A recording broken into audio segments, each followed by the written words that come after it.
One of the narratives I hear quite often as a therapist is the belief that going to therapy, getting help, and seeking support means that you are weak. But what if I told you that it could mean the exact opposite? What if I told you that reaching out for help and going to therapy doesn't mean you're not strong or that something is wrong with you? What if I told you that therapy is a form of strength and support and not a failure of it?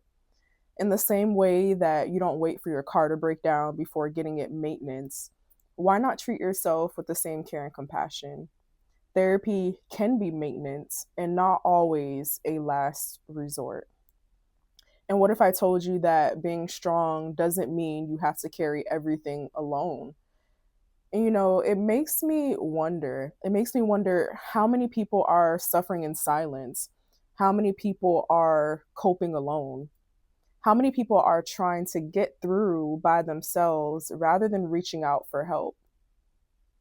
How many people feel like they have failed if they even whisper the words, I need help? How many people feel like something is wrong with them just because they're having a difficult time coping and getting through? And you know something, here is what I would tell you. I would tell you that you don't have to wait until things are falling apart before you reach out. I would tell you that recognizing the signs early can mean getting the help early before things get worse. And I would tell you that what if healing was the best thing you've ever done rather than the scariest thing you've ever done?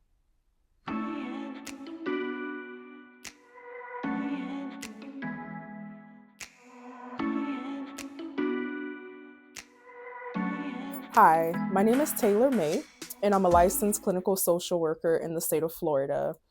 I see clients in person in Cape Coral and in surrounding cities. I also see clients virtually who live in the state of Florida. I see teens and adults, and I work with people who suffer from different things like bipolar, depression, anything to anxiety, ADHD, and even PTSD. I'm the owner of the Life Enrichment and Empowerment Program, which is a mental health practice and a mental health program where we educate individuals and communities and mental health providers on mental health illness and provide them with the tools and resources that they need to cope. So, our mission is to create spaces for honest conversations about mental health, one conversation at a time. And our vision is a world where these conversations spark real transformation and healing in communities and in the lives of others. One thing about me is that I love to work with people who are struggling to understand themselves, their emotions, or even their behaviors. I love to help others heal from inner childhood wounds in order for them to reclaim their self-worth, heal their inner selves, and create lives of wholeness, self-acceptance, purpose, and authentic, meaningful connection. I help people see that their life, their situation, and their story through a lens of self compassion so that they can heal themselves from the inside out. Because here's the thing, your life, your world, and even your perspective is shaped by what's going on inside. So, if you're interested in starting therapy, you can schedule a free consultation to see if we would be a good fit. The link to schedule a consultation will be in the description box below. In today's video, we'll discuss some signs to watch out for that can help you recognize when it might be time to start therapy, get help, or seek support. Sign number one, oftentimes, is going to show up in your daily functioning. So, one of the first signs that it might be time to get help is that your ability to function in your day to day life becomes harder and disrupted. Maybe your level of functioning starts to decline in different areas of your life. Things that were not affected before start to feel more challenging. Think maybe your mental health, your emotional health, or physically. Think maybe your relationships at your job, or if you're in school academically, you can't function, maybe even your spiritual relationships or even financially. If you're struggling with functioning in one or more of these areas, it might be one of the first signs that you can't cope alone. And when it becomes hard to function, it's a sign that something in your life is alerting you that something needs attention. The quality of your life has seemed to decline in one or more of these areas. Sign number two is that you're ready to confront unresolved trauma. Sometimes signs of unresolved trauma can be very obvious, and sometimes the signs can linger under the surface. They may be pushed down, suppressed, blocked, or even avoided. The body has a strange way of coping with trauma, and that response is going to look different for everyone. Maybe it's your first time confronting areas of pain or past trauma in your life, or maybe you've tried before. Now, I have seen clients who come in that are younger in life, and sometimes they are older in life, and they're wanting to confront trauma that's been affecting them for a very long time. No matter where you are in your healing journey, it's never too late to work through it. Now, you might say, well, Taylor, it is too late. Some of the damage I've created as a result of my trauma can't be undone. And that may be true.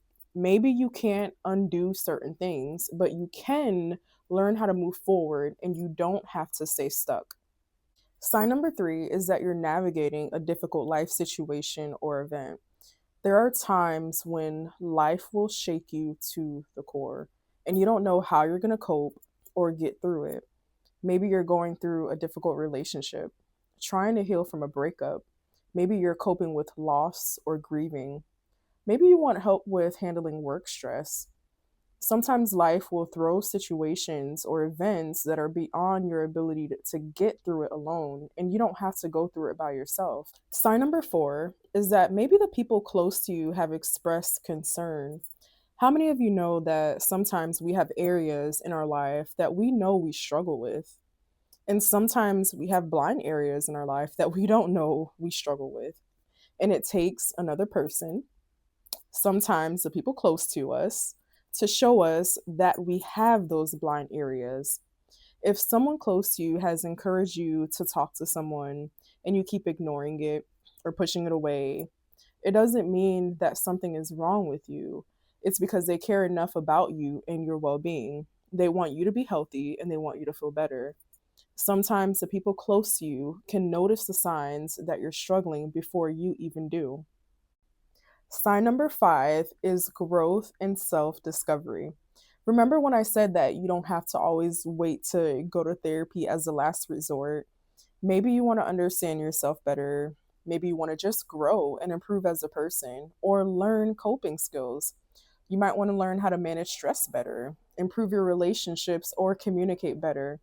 Sometimes therapy can be a great tool for personal development and a great resource for learning more about yourself. Sign number six, you feel stuck in the same cycle, pattern, or behavior.